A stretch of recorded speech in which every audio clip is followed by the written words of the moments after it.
Once in a while, gotta get you with Jamario. We on that grind.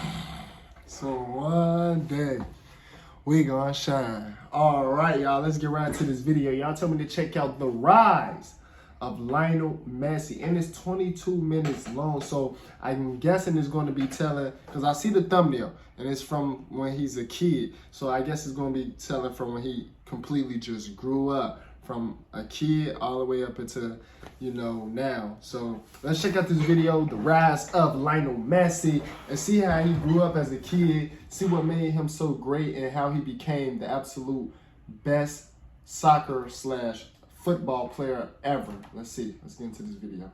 I've spent the last year and a half of my life writing the stories of the greatest football players we have ever witnessed. Okay. And trust me when I say, it's hard to put into words how mind-bending their achievements were. At times 15 minutes isn't enough, sometimes not even close. With Lionel Messi, that's exactly what happened. It's impossible to capture the magnitude of his career in any sort of media. You had to be there. You had to rise up from your couch every time he did the impossible. You had to scream out his name at every perfectly timed shot from outside the box. You had to be there when it started, right to this very moment where you stared at the highlights of his career and begged the football gods for it not to end. For one more body feint, maybe 3 or 4 in a shape over the goalkeeper at the end. One last celebration, one more time where you can look at your friends' faces who are just as euphoric as you and say, for one final time, wow, it's from another world. As we approach that final moment, it's time I try my best at telling you how one becomes a footballing god, how one becomes Lionel Messi. Lionel Messi. The day was the 24th of June, 19... They say his name with the accent. I say it my way up, like the English way. They say Lionel. I say Lionel Messi. They say Lionel. I'm gonna try to say it like them though. 87 in Rosario, one of the biggest cities in Argentina, and a baby was born. His roots expanded far across the Atlantic Ocean. From both sides of his family had Italian ancestors who arrived in Argentina following World War II. Italy was left in a state of chaos. Life was getting harder every day, and in Argentina, foreigners were not only welcomed, they were in great demand thanks to a shortage of labor. So they sailed off, hoping to forget the horrors of war and move on. But the Italians, though they made up a great part of this exodus, weren't the only ones. Messi's great-grandmother, from his father's side, came from another place in Europe, Catalonia. As she left it all behind, she could have never known that one day her grandson would be the region's biggest symbol, the new ruler of Barcelona. Growing up in a country like Argentina back in... He said even the grandma couldn't have predicted that. Even the grandma didn't know he was going to be the biggest and ruler of the whole, you feel me, country. And man, he took over. He took over though, for sure. In the late 80s, you'd pretty much be peer pressured into loving football. They were living the grand old days back then. Maradona was still going strong. Actually, the year Messi was born just happened to be Maradona's highest goal-scoring season ever. To add insult to injury in a good way, Messi's family happened to be filled with football fans. As long as he was around the other kids in his family, he pretty much had to play, and he was always among them, being the youngest of 3 brothers who all pursued football at some point. And they weren't even the only ones. 2 of his cousins would become professional footballers as well. His younger cousin, Emmanuel, even went on to play in the Bundesliga at one point. So this is a family affair. Okay. That's how he became so great. His whole family was involved with this. 4 years of age, Messi was playing football by himself at a pitch near his house, where Grandoli, a small club in his town, had their training sessions. Messi was repeatedly kicking a ball into a wall when the club's president, Salvador Aparicio, walked by frantically. You see, the youth team had a match to play very soon and there weren't enough kids, so Salvador went up to Messi and told him to go ask his mom if he could play. At first, it didn't go as planned. Messi's mom would say, no, he's no good at football and anyways he's too small. Thankfully his grandma was there and she wasted no time saying, come on, let him play, it won't do him any harm. Thankfully! Because why would the mama do that? Say, no, he's no good. And he's too small to play? Wow, that's a very encouraging mother to have, isn't it? Man. This moment changed Messi's life forever. Had his grandma not been there, he probably would have not joined the team, and had his mom not worried so much, the president wouldn't have said the following words. "Don't worry, I'll play him in the right wing, so he'll be by the stands near you, in case something goes wrong." Little did he know, he had just defined great part of Messi's career. Oh, commercial break? Already? Yep, commercial break. Come on now. This is getting good. I like this story. I bet we can skip it. Let's go. When Leo started playing, everyone was in shock. He ran through the pitch as if the other kids weren't there. It almost seemed unfair how much better he was. When interviewed about how it was... Dang, he was a natural pretty much. He was this good at such a young age, at 4 or 5. He flying past them. Do y'all see? He flying past them like a Ferrari car. Just watch him play back then, Salvador said. Believe me, he already did all the incredible things he does today. The only difference was that the ball came up to his knees. We worried about his size. He never seemed to grow much, but we all said the same thing. We got the next Maradona in our hands. Everybody could see it. Everybody knew. It's like he had been born with it. Even at school, teachers had to pay extra attention during recess because kids would literally end up fighting each other over having Messi playing their team. Whenever he played against other youth teams, the kids would stay behind on the pitch to watch him put on a show, juggling the ball and all other kinds of tricks. As you might imagine, Messi was a secret that a club like Grandoli couldn't keep for long. After a little more than 2 years, he was already on the move.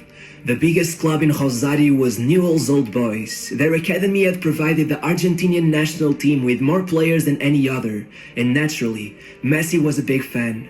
After all, his first ever birthday gift had been their jersey. As Leo played his last season at Grandoli, Maradona had begun playing for Newell's, and of course, Messi's family made sure to take the kids to watch him, and so by the next year, Messi had joined the club as well. Aged only 6, in his first ever game for the club, they won 6-0. Messi scored 4. I guess he was setting the tone because this youth team would become known as La Máquina del 87. It seemed that having a young Lionel Messi wasn't... He been crossing them up, doing them like this since a baby, since 4, 5, 6 years old. I see why it's like nothing to him now. He been doing this forever. That's crazy. Enough for Newell's. This youth team contained a bunch of other youth talents. From very early on, people realized they were incredible. Any squad who faced them was utterly demolished, with no chance whatsoever. They would play 7-a-side until the age of 11, by which they had been invincible for 3 whole years, never once coming close to losing. Throughout all of this, Messi's main influence when it came to football weren't his brothers or his cousins or even his father. The one to show him the ropes was actually his grandma. Her name was Celia, and she seems like an amazing person. She was the one who encouraged him to play the most from the beginning. She brought him to his first training session, got his parents to buy him the first pair of boots, and once she even convinced the coach to call Messi up for a game. Messi loved her. I guess he still does. He once told the press that when he was a kid, he used to fight his cousins over who would get to sleep over at her house. Celia was ahead of everyone else. She had this ritual. Whenever she took Messi to practice, instead of wishing him luck or literally anything else, she would say, "Remember, one day you're gonna be the greatest football player in the world." The year between the ages of 10 and 11 was... Hey, words have power. She spoke it right on into existence. That's what I'm talking about, Grandma. Perhaps the toughest in Messi's childhood. First of all, Celia passed away, and it took a toll on him. He has said that to this day he still thinks about her all the time when playing football. He said there isn't one particular thing about her that could portray what she meant to him. He would have to know everything about her. It wasn't just the fact that she loved him that made her so important. It was how she showed her love for him. I guess in an attempt to show his love for her in a way she would appreciate, nowadays every time Messi scores, he points to the sky as a way of honoring her life.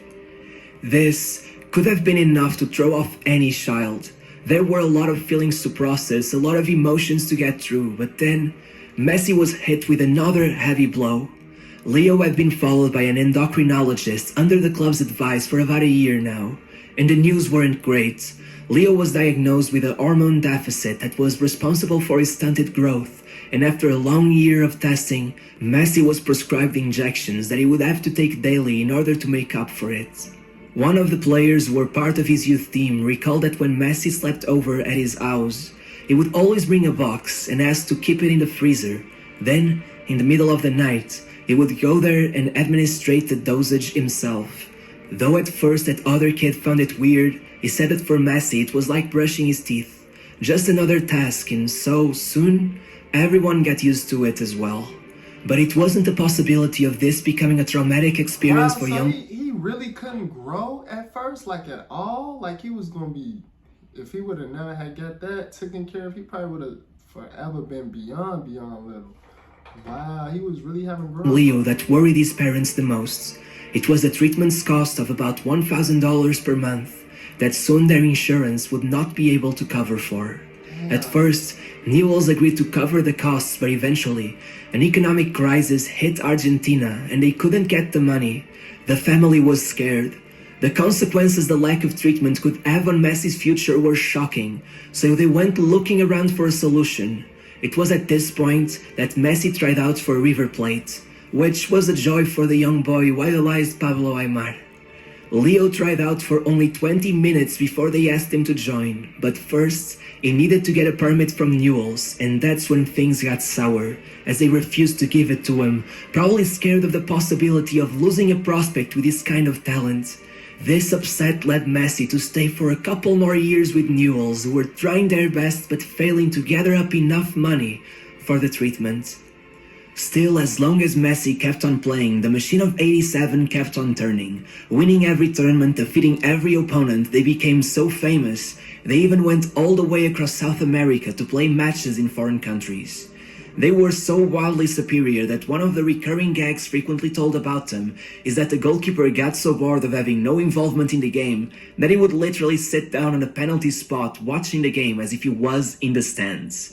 I could swear that only happens in cartoons.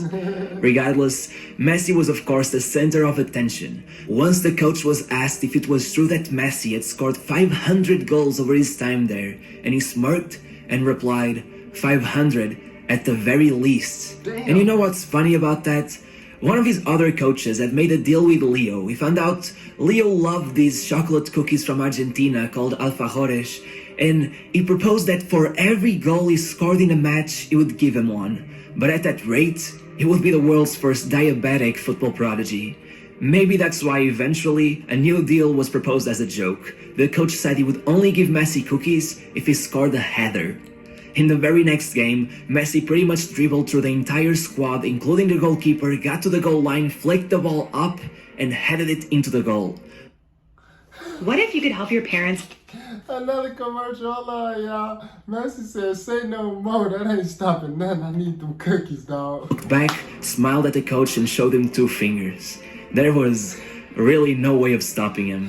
As Messi headed towards his 13th birthday, a man landed in Brazil coming from Barcelona. There was literally no way else. Oh my God, bro. Certain people, it's nothing you can do to stop them. They just different, bro. It's just one of none. Like, they a beast. There's nothing you can do when you come across a beast like that.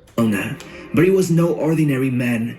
His name was Carlos Reixac, and from 1965 to 1981, he played 328 matches for FC Barcelona, winning the Cup Winners' Cup, being La Liga's top scorer at one point, and even partnering up in attack and as the second coach of the mythical Johan Cruyff. Carlos was now well into his retirement and working as a scout. As he made his rounds in Brazil, he got a call from an Argentinian agent telling him he had to come and watch this kid with immense talents. The agent seemed so excited that he began considering it, so he asked how old he was. assuming that given all the stories he heard of the kid, it would have to be at least 18 years old.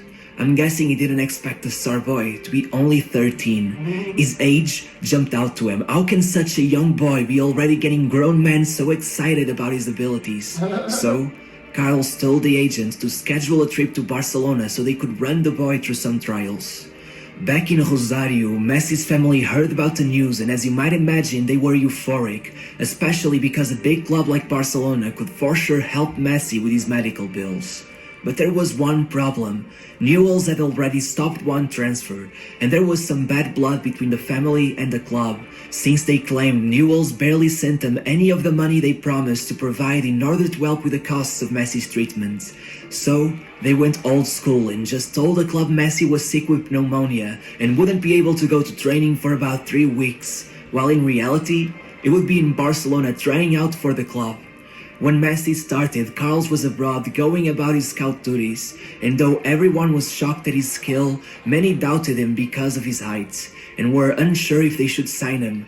When Carlos got back, he found it all so strange that he went to watch the match all by himself. He walked around the pitch once, and it took him 15 minutes to go all the way around, because he constantly stopped in awe of what Messi would do on the pitch. By the time he got around to the bench, he sat and told the rest of the staff, "Sign him, don't think about it twice. If someone asks you, you can say it was my decision." Despite all of this, higher ups at Barcelona pulled the plug, said the kid was too young, that it was too risky for the club, and he didn't need any more mess, considering they had just lost Luis Figo to Real Madrid and were in a really bad state financially. Between September and December, nothing happened. The family kept moving back and forth between Argentina and Spain, and nothing.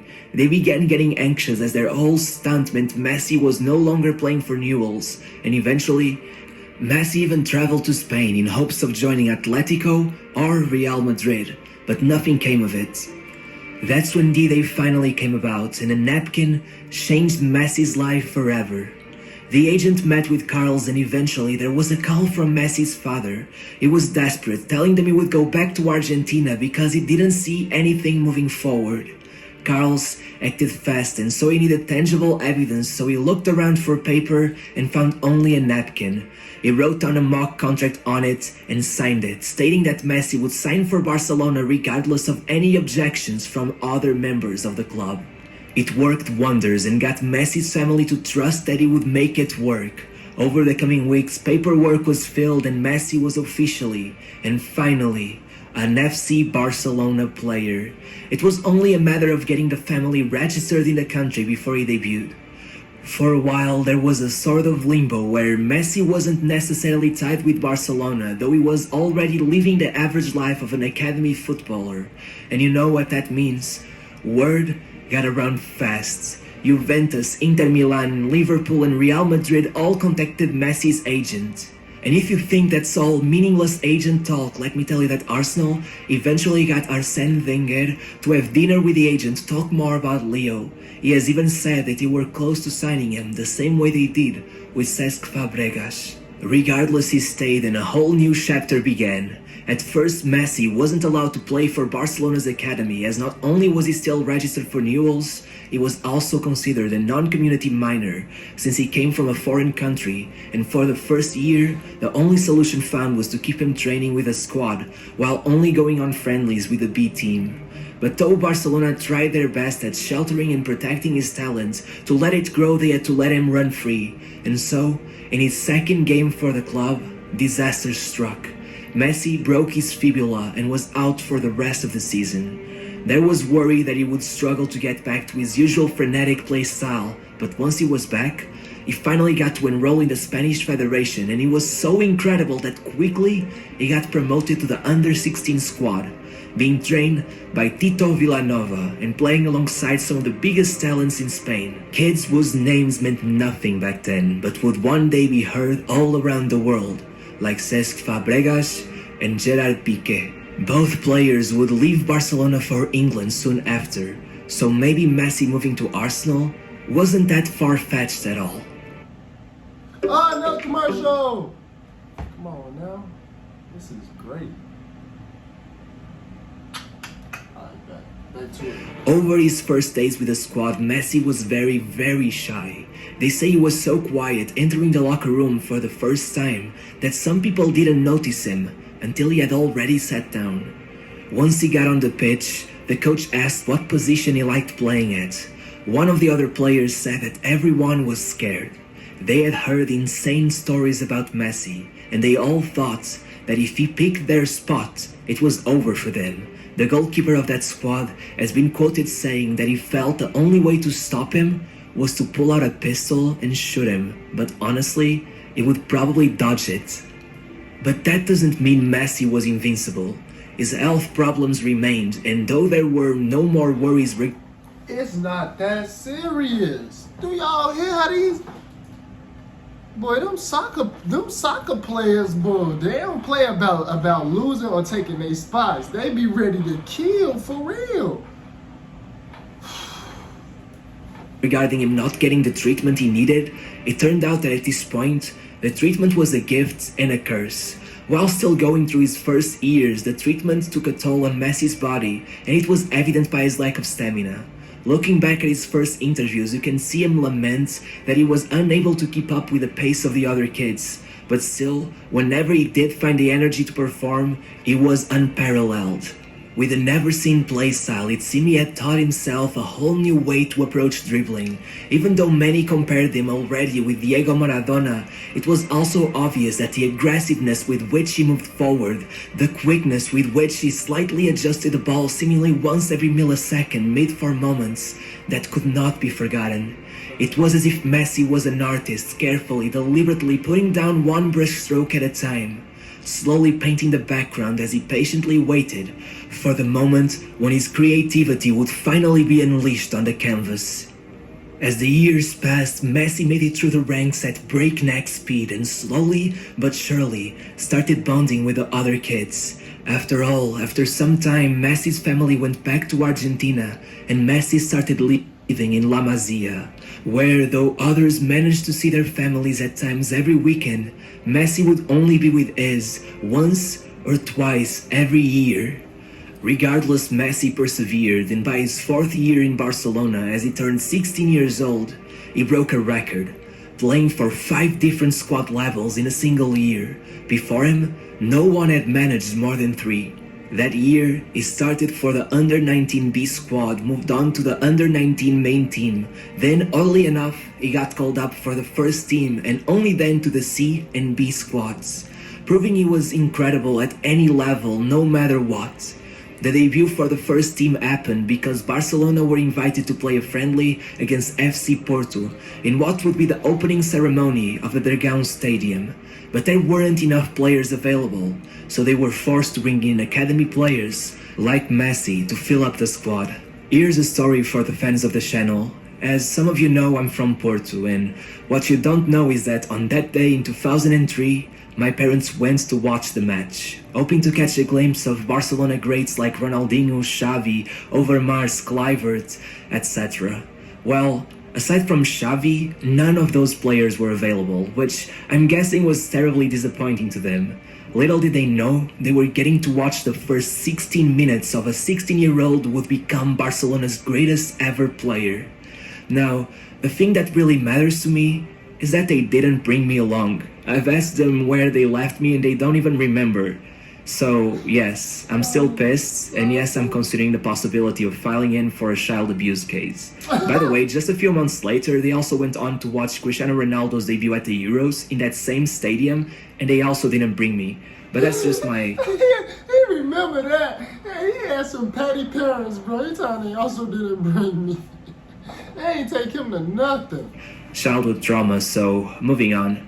Before his first official season started, one long-standing argument was finally settled. From the moment the Spanish Federation realized Messi was eligible for citizenship, they had been attempting to bring him on, but Messi, Having grown up idolizing El Albiceleste, kept pursuing the dream of playing for Argentina. So to settle the matter, Argentina set up 2 under-20 matches in June of 2004 to lock Messi in as an Argentinian international, leaving the world to wonder what could have been had he joined the iconic Spanish national team of the late 2000s. And just like this, the whole world waited, holding their breaths as Messi's first official season was about to start, as he prepared to spread his magic dust on the pitch in front of thousands for the first few times.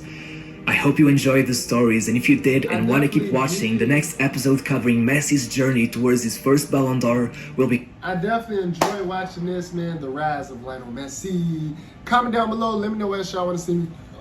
Ooh, excuse me. Comment down below, let me know what else y'all want to see me react to next, man. If y'all enjoy watching this video with me as well, please hit the like button for me right now. You feel me? Subscribe if you new, so you get all the notifications for every time I drop a new video for y'all. And I'll see y'all next video.